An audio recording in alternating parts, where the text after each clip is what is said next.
हाँ बैठ सकते हैं। अब पंडित जी ने, विष्णु शर्मा जी ने उनको बच्चों को बिठाया अपने पास में और शुरू कर दिया इधर उधर की बातें। सुनो बच्चों, मैं तुमको एक कहानी सुनाता हूँ। और कौन सी कहानी साहब? वो लोमड़ी और शियार की कहानी सुनाई, वो नेवले की कहानी सुनाई, और इसकी उसकी कहानी, गधे की कहानी सुनाई, पता नहीं कौन कौन सी कहानी सुनाई। और ये कहानियां सुनाने के बाद में कहते अच्छा बच्चों बताओ इससे तुमने क्या सीखा? तो बच्चे कहते इससे महाराज जी हमने, इसका मतलब ये है, ये नहीं होना चाहिए है? सोच विचार कर तभी कुछ करना चाहिए, बिना विचारे कुछ नहीं करना चाहिए। वो बच्चों को पढ़ाते रहे, कहानियां सुनाते रहे, बताते रहे, और वो बच्चे उन कथाओं को सुन सुन करके ज्ञानवान हो गए, विद्वान हो गए। उन्होंने अपने जीवन को संभालना शुरू कर दिया। राजा बड़े प्रसन्न हुए। आपको मैं बता दूं, ये कोई ऐसी घटना नहीं है इधर उधर की कपोल कल्पित कहानी। आज भी आप रेलवे स्टेशन पर चले जाइए तो वो पुस्तक आज भी मौजूद है, मिलेगी, जिसमें लिखा हुआ है पंचतंत्र की कहानियां। पंचतंत्र की कहानियां ये वो जिसमें आपको जानवरों की कहानियां मिलेंगी, शियार की, लोमड़ी की, गधे की, कुत्ते की, बिल्ली की, यही सब, नेवले की, यही कहानियां मिलेंगी। और इन्हीं कहानियों को सुना सुना करके इनके माध्यम से उन बच्चों को विद्वान बना दिया। मेरे मित्रों, ये कथा मनुष्य को उत्कृष्टता की ओर ले जाने के साथ साथ, उन्नति की ओर ले जाने के साथ साथ उसके मन की व्यथा को भी दूर करने का माध्यम है। और इन कथाओं का यथा समय सृजन होता है। आ गया यथा व्यथा कथा कथा। जब जैसी समस्या होती है तब उसके अनुरूप समाधान प्रस्तुत किया जाता है। जब मनुष्य के हृदय की संवेदना सूख गई तो महर्षि वेद व्यास जी ने भगवान श्री कृष्ण को मॉडल बना करके, नमूना बना करके श्रीमद् भागवत की रचना की कि मनुष्य के भीतर की संवेदना को जागृत किया जाए। जब समाज में मर्यादाएं समाप्त होने लगी तो उस समय महर्षि वाल्मीकि जी ने मर्यादा पुरुषोत्तम भगवान श्री राम को माध्यम बना करके और रामायण का, महाकाव्य का सृजन किया। मेरे मित्रों, तो ये समय समय पर कथाएं लिखी गई उस समय की समस्या का समाधान के लिए। अब वर्तमान समय में आज जब परम पूज्य गुरुदेव ने देखा कि मित्रों इस संसार में मनुष्य के पास आज किसी चीज की कमी नहीं है, सारी सुविधाएं, सारे सुख के साधन मनुष्य के पास विद्यमान है, लेकिन फिर भी मनुष्य के जीवन में शांति नहीं है। उसके पीछे एक ही कारण गुरु जी को दिखा कि आखिर में दिक्कत कहां है, अवरोध कहां है। तो जब उन्होंने खोज की तो पता चला, गीता कहती है कि प्रज्ञा पराधम मूलम सर्वरोगा। इन सारी समस्याओं की जड़ कहां है? मनुष्य के चिंतन का विकृत हो जाना, उसकी सोच का अधोगामी हो जाना। अरे ये डिब्बा ही तो है जो पता नहीं कितने उपद्रव करवाता है?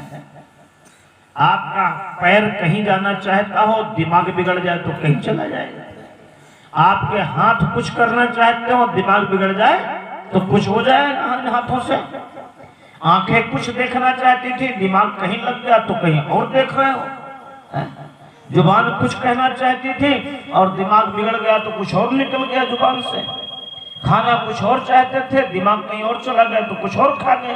पीना कुछ और चाहते थे, लेकिन दिमाग बिगड़ गया तो कुछ और पी गए। सुनना कुछ और चाहते थे, दिमाग भड़क गया तो कुछ और सुन गए। ये दिमाग ही है, खोपड़ी ही है, ये विचारों का जो केंद्र है, जिस पूरे के पूरे शरीर का नेतृत्व करती है, संचालन करती है।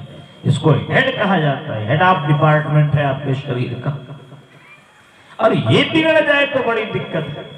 परम पूज्य गुरुदेव ने अनुभव किया कि सब कुछ ठीक है, लेकिन आदमी का सिर्फ चिंतन बिगड़ गया है। उसके जो सोचने का नजरिया है उसमें विकृति आ गई है, उसकी सोच अधोगामी हो गई है। तो अगर उसके जीवन को ठीक करना है, समाज को व्यवस्थित करना है, राष्ट्र को उन्नति की ओर ले जाना है, लोक कल्याण की साधना को सफल बनाना है तो इसमें एक ही साधना करने की जरूरत है, और वह है कि मनुष्य के चिंतन को ठीक किया जाए, मनुष्य की सोच को बेहतर बनाया जाए। अगर सोच बेहतर बन जाए तो सब कुछ ठीक हो जाएगा। सोच हमारी ठीक हो जाए, चिंतन हमारा ठीक हो जाए तो कहा गया बदला जाए दृष्टिकोण यदि तो इंसान बदल सकता है, और दृष्टिकोण के परिवर्तन से अरे जहान बदल सकता है। हम आप कहते हैं ना कि साहब दुनिया बदल गई, अरे कहाँ जमाना कहाँ से कहाँ पहुंच गया। अरे यार कुछ नहीं बदला, वही जमीन है, वही आसमान है, आदमी की शक्ल वही है, सिर्फ अकल बिगड़ गई है और बाकी तो सब वही है।